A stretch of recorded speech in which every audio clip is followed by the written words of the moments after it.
This is another requested review, and the main selling point for this movie was that it's another kids movie from the 90s that's incredibly mean-spirited in the same vein as something like North. And while I think that North is still a way worse movie than this is, in almost every regard, yeah, this is still not a very good movie. There comes a time in every man's life when he's got to strike out on his own. For Josh and Sam, that time came early. No more parents. Go to your room. Go to your room. Josh. Josh. No more school. It's Buster! No, Sam! And no more rules. Where's Sam? It's none of your damn business where I am, mister. Sam? Just the open road, a fast car. After their parents' divorce, 12-year-old Josh and 7-year-old Sam decide to go on an underage road trip. Sick of being ferried between their distant mother and remarried father, Josh and his brother steal a car and set off for Canada. The runaways' journey gets more interesting when they pick up a drifter named Allison. More bizarre yet, Josh has convinced his little brother that he's a strangely altered mutant. You see these kind of movies a lot more nowadays, but this is one of those movies from back in the day that was put out by a major studio. It was put out by Columbia, and then I think years later it was then bought out by MGM because Columbia probably didn't want any shred of this movie. But this movie had a decent budget behind it. It had 18 million, which by today's standards is nothing. It's not the 300 million plus that movie studios are pumping into movies these days. But 18 million budget, which was definitely big for a 90s movie, or fairly decent budget, and its box office return was 1 million. So yeah, it clearly was a box office failure, and I never heard of this movie before it was requested to me, so I was up for the challenge, and the best thing about it is that it is free on YouTube, so that was nice. Like I said at the beginning, I don't think this movie is as bad as North, because when I reviewed North, I absolutely hated that fucking movie. That is one of the worst movies I've not only done a video for, but it's one of the worst movies I've ever seen. That was a fucking horrible mistake. And that came out a year after this one, so yeah, clearly there were way worse movies on the horizon. But I don't know, man. This movie, it's definitely mean-spirited, especially in the very first half. As the movie goes on, I think it gets a little bit better, but, I mean, that's grasping at straws. Like I said with my videos for stuff like Meet the Deedles and Biodome, maybe if you grew up with it, maybe you liked it, but I don't know. I feel like this movie was not seen by that many people, so I don't know, man. I really don't know. So what is this movie about? Well, it's about two kids who are the sons of a divorced couple. Josh is the older kid and Sam is the younger kid.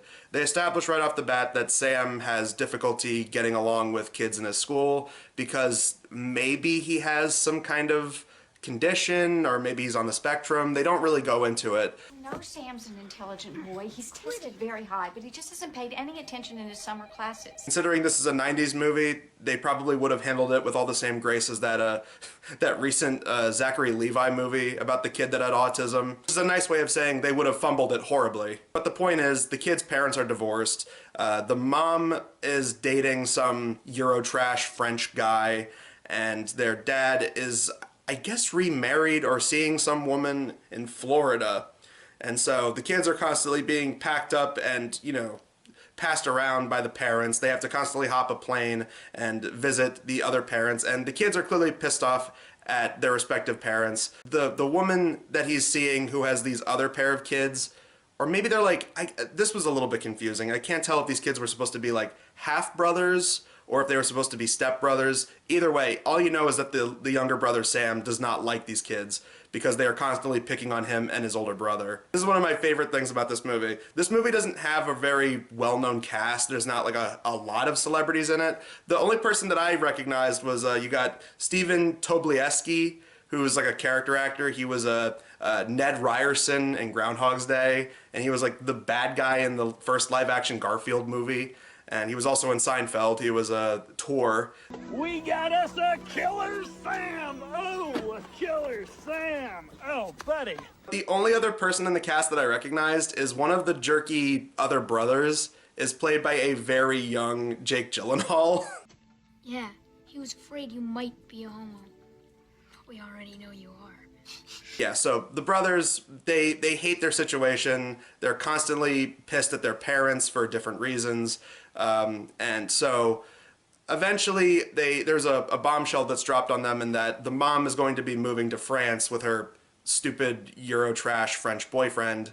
And, well, they say that they're probably going to have to spend a whole year with the dad, and this pisses them both off something royal. But then what happens, and this is the main driving force for the plot, is the older brother Josh writes up something on the dad's computer, and it's a fake document, and he goes to the brother and shows it to him, and it's a fake document that says that the brother is some kind of genetic mutation that they created in a lab somewhere, and they're planning on sending him to fight a war in Africa, and that they can't trust anyone because everyone is in on it, and that everything is like some kind of government conspiracy. And the kid is 7 and clearly has a hard time comprehending things. So the kid just takes it all at face value and believes it.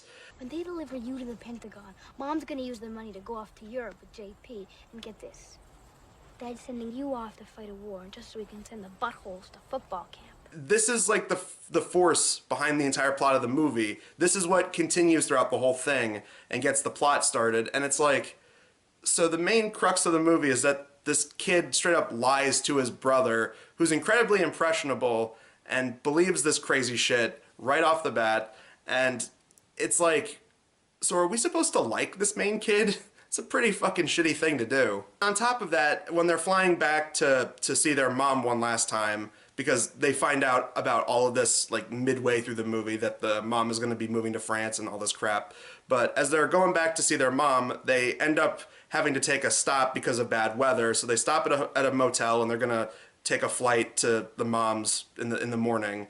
But when they get to the hotel, this is when Josh just keeps lying to Sam, and he sneaks off so that he can go down into the lobby where there's like a big casino and stuff like that. And he tells the little brother to stay there. And again, this is where I was like, are we supposed to like this kid? Because these are all really fucking terrible things. And this is what I'm talking about. The first half of this movie is really, really depressing. But I wasn't paying attention because I was always thinking about being dead. Like Grandma. I mean, it's not to say that you shouldn't have genuine emotion in a kid's movie, or that kids can't handle that kind of thing, but this kid is such a shit for doing all of this stuff to his little brother. And I'll give this movie this, they actually did end the movie with having him realize that what he did was fucking terrible. It will be if he thinks my dad sold him to the Pentagon. You know he could do anything, and I started this. I screwed up all his thinking. Still, it's like, that's a pretty fucking terrible thing to say, especially considering how this little kid, his little brother, Sam, is very impressionable. So it's like, it feels like a really shitty thing to lie about. And even when he tries to tell the kid that he was bullshitting him and that it was all a lie, the kid is so deep within the lie that he actually believes it straight up. So every time Josh tries to tell Sam that it wasn't true, Sam just doesn't believe him and starts to think that maybe he's a part of the conspiracy. And it's like, and then Josh is like, oh man, what have I done? It's like, yeah, this is your own fault, you idiot. How could they know, Sam? I made it up because I was mad at you for ganging up with Curtis and Leon against me. Anyway, Josh tells Sam to stay in the hotel room, but then Josh goes down to the lobby of this hotel where there's a casino, and he lies once again. He lies as much as George Costanza, I swear to God. But he swipes like an ID pass so that he's able to get in because he's of course underage, and then he lies to some bouncer lady and is like, oh no, I'm the son of somebody that's in there. So he goes in and he's looking for some adults, and then some drunk Texan guy like sees him and he hears him talking about, oh yeah, my mom is so-and-so, who happens to be a real person in there. And the drunk Texan guy's like, I haven't heard that name in several years. Oh, you must be my offspring. It's all lies. They barely knew me. Your mother and I, we had something really special. I mean special. Listen, I really better be going. I'm staying with my grandparents. They're coming to pick me up.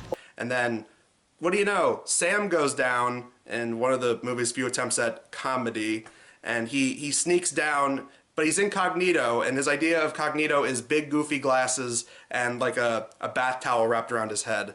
Josh, it's me, Sam. This is my brother Sam. So yeah, they'll never recognize him that way. But the drunk Texan guy takes them with him. He's, of course, a madman behind the wheel of his, like, red, I think, Mazda Miata? I forget what kind of car it was. I saw this movie a couple days ago, and some of it's starting to feel a little fuzzy. But it's some sports car that was super cool back then. So they stop off at what he thinks are the kids' grandparents' house. Nobody's there. And then eventually, once they get into the house, that's when Josh tells the guy that they're not really his kids. He gets really pissed at because he was lied to. And when he's about ready to beat the kids then defend themselves. And again, here's where the movie gets uncomfortably dark. They straight up think they murdered this man. Little shit! Is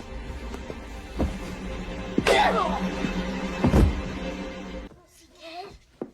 Did you kill him? Yes. Shit, yes, I killed him. Again, this becomes a major plot point for the rest of the movie. This is the motivating factor for why they hit the road and why they're on the run. Because they think they killed a man in cold blood. And again, in fairness, the movie does end with revealing that the guy's not dead and that he was just knocked out. And because they call him up at the end and find out, hey, he's still alive. This is a damn kid, isn't it? Calm down. I just called to say that I'm sorry and I'm glad you're alive. Don't you tell me that, you little shit! I want to know what it... Still, that's real fucked up, right? I mean, I'm fine with kids' movies, you know, not being afraid to push boundaries and stuff. You know, like, classic example of that is Goonies. But you look at something like this, it's like, okay, that's really fucked up and uncomfortable for a kid's movie. So, I don't know, maybe in that department, maybe that's why Columbia didn't feel good at distributing the movie anymore and they just pawned it off to MGM because God knows they need content. So, thinking that they killed this man in cold blood, the kids then take his car, and again, you got a 12-year-old and a 7-year-old, and they somehow figure out how to drive rather easily. And they're just driving all around God's creation, and they say that their plan is that they're going to run away to Canada. When you really think about it, they're going to Canada, and they think that the main kid is a mutant. There's a very easy X-Men joke in there somewhere, I swear. Yeah, these two kids, they're able to drive this sports car all around the country, and they're trying to get to Canada because, that was another thing I forgot to mention. When the kid was showing off the document to Sam, Josh says something about, like, oh, we need to look out for this blonde woman in a red hat because she'll be the lady that's going to escort us there, and she's going to be our protector and make sure that we safely get to Canada. But the computer described her as having long and wavy blonde hair and real beautiful looking. And she wears a red hat when she's out on a mission leading mutant children north to Canada. Sure enough, what happens later in the movie is they come across a hitchhiker who's this blonde woman in a red hat, and she is Liberty, as the name is made up by Josh. But you're the Liberty Maid, aren't you? Liberty Maid? What makes you say that? Because you look exactly the way the Pentagon said you'd look. You have the red hat, but you must have cut your hair. So they pick her up, and yeah, her real name isn't Liberty, but she just goes along with it because for some reason she just keeps feeding into this lie that he told his little brother. And he even tells her that he tried telling him that it was all a lie, but she just keeps, like, going along with it for some reason. Why'd you tell him all that stuff when you know it's not true? Who says it's not true? And this Liberty character honestly feels like she was just added into the middle of the movie just to get them in and get them out of specific situations. Seriously, like, she shows up for the whole middle part of the movie, and then once it gets to, like, the third act, and she's basically no longer required for the plot, she's just gone for the rest of the thing, and it's very weird.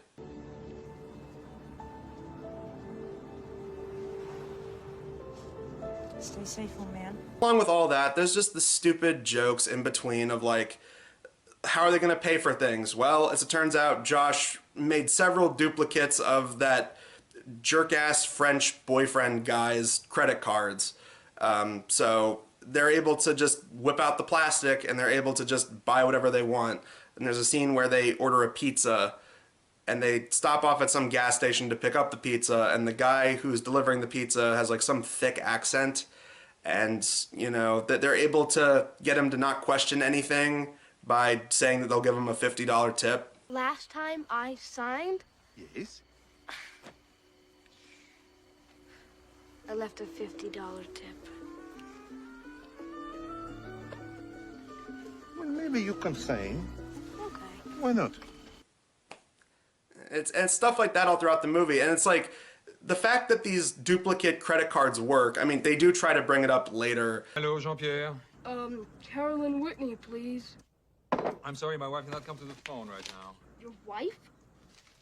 Joshua? Joshua! Is that you? And they call the dad, and the dad's obviously worried sick about what's going on, especially when Sam picks up the phone and he mouths off to him. And then Liberty grabs the phone and, you know, also doesn't help their case. She just, like, mouths off to their dad, who she's never met. Mr. Whitney? Yeah, this is your worst nightmare the Liberty made.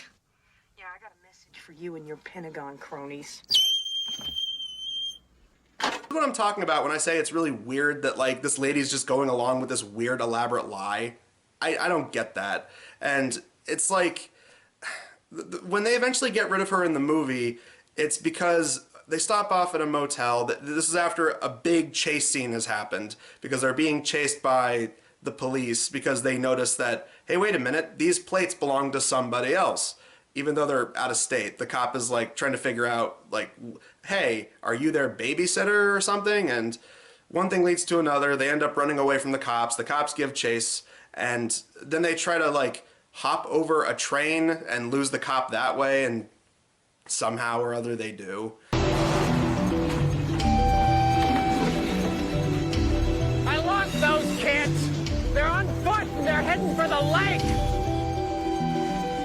And they stop off at a motel, and then Sam is still questioning everything, even after Josh and Liberty concoct this lie to say, oh, that war in Africa that you were supposedly going to be shipped off to, guess what? It ended. The secret war in Africa? It's over. You can go home now. Sam still believes that he's going to be used in some kind of government experiment, or that the government's coming after him. So then Sam just gets up in the middle of the night and runs away. So now Josh and Liberty have to look for him. And then this is when Josh and Liberty have this, like, little squabble back and forth. And then this is when Liberty just up and leaves the movie, because then she's like, well, I was perfectly fine with, you know, being your guardian, but I got to go on my own road. And then she goes across the street and just picks up a ride from some random truck driver. And then that's the last time we see her.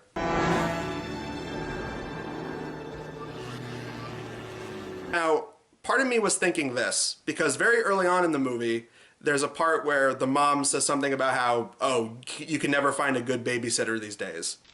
You would know where I can find a babysitter on short notice. No, I wouldn't. So then part of me was thinking, maybe she'll become their babysitter. And maybe, like, at the end of the movie, they'll reconnect with her and she becomes their babysitter because they all have chemistry together. But no, she just disappears. Like, that was so odd. It's like, what was the point of this character? My only best guess is that maybe the studio has, like, saw an early draft of the script and are like, you can't have it that two minors are driving around in a car. Like, you just can't. You're going to get a bunch of parent groups pissed. So then they threw in, like, oh, well, there's an adult that's watching after them. But yeah, it's just all of this rigmarole, and the movie, it's not really funny, even though the trailer was made to look like a wacky screwball comedy, even though it really isn't. The premise is just so weird and fucked up and quirky, but it's not like a fun kind of quirky. Like, you look at kids' movies that are really stupid, like Skateboard Kid and Flying Ryan. Those movies are meant for kids, but they're really stupid. Like, they're really like, oh, that's just so gosh dang wacky. Kid that has a magical talking skateboard, and oh, kid has sneakers that can make him fly. But this movie, it was marketed as a, like, wacky family movie. The comic adventures of Josh and Sam. Get off that now! No, Sam! Two brothers who took the long way home. It feels a lot more like a drama that takes itself just a little too seriously, mixed with some really lame comedy and a really weird, dumb premise about this lie that this kid tells his brother.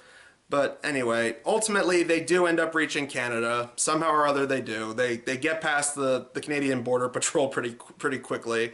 And while they're in Canada, ultimately, they decide that they're going to send Sam back to the dad, because the dad is obviously worried sick, and Josh has had tons of time to reflect on what he's done. So he's like, you know what? I got to send you back to the States. So they have a talk with each other, and they have a good heart-to-heart. And that was one of the few scenes I was like, all right, that was all right. That was actually pretty well done. It lets you forgive people, even if you can't forget what they've done. And it's also a power to trust. Never be worried or even scared.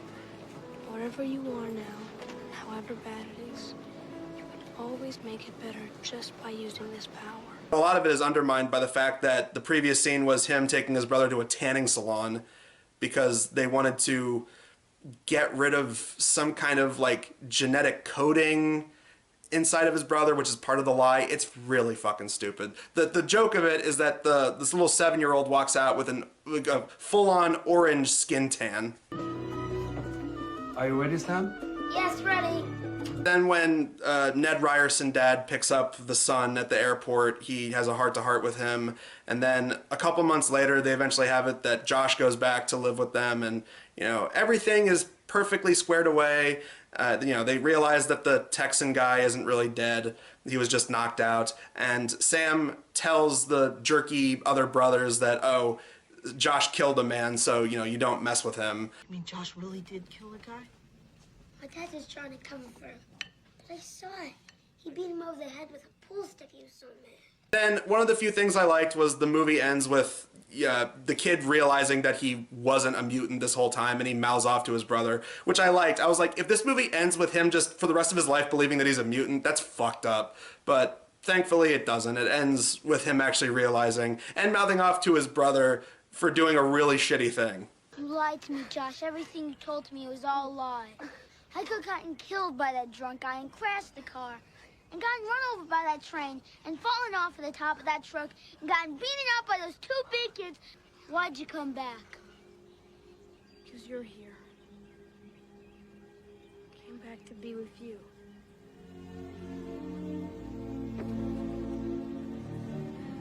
That's Josh and Sam, and it's like, I don't think it's as bad as North. I really don't. Like, North I thought was so much worse, because that was a movie that was trying to be funny, and it fucking failed at every possible moment.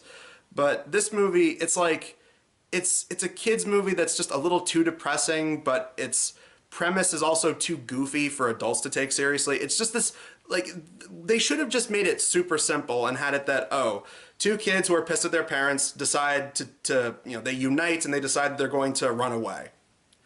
But all this stuff with the kid lying to his brother about being a mutant and stuff, it's so weird and stupid. It's like, and it's not like a weird, stupid in like a fun kind of way. Like, again, Skateboard Kid, Flying Ryan, those are not good movies, but those are like, oh yeah, really little kids will probably like it. Oh, it's just so whimsical. Oh, magical talking skateboard, sneakers that make you fly. This is just like, I couldn't tell if they were trying to be cool with it, like the whole kids rebelling and running away thing. We'll say it's probably less annoying than Meet the Deedles. I'll give it that. It's way less annoying than Meet the Deedles, but at the same time, I saw this movie a couple days ago, and I feel like it's constantly fading from my memory, and only like the vaguest of recollections are coming back. So, yeah, that's Josh and Sam. What else needs to be said? Anyway, we have one more video for Blockbusters this month, and we are going to be talking about the Hatsune Miku movie. We're going to be talking about Colorful Stage the movie, a Miku who can't sing. So that's going to be interesting, and hopefully they're having a screening for it sometime soon. It was released in January this year, but it's coming to America in April on the 18th, so I'm going to try and see it and hopefully do a video for it. But until then, I'm Adam Sykes of the Blockbuster Show, and we will see you guys in the next video.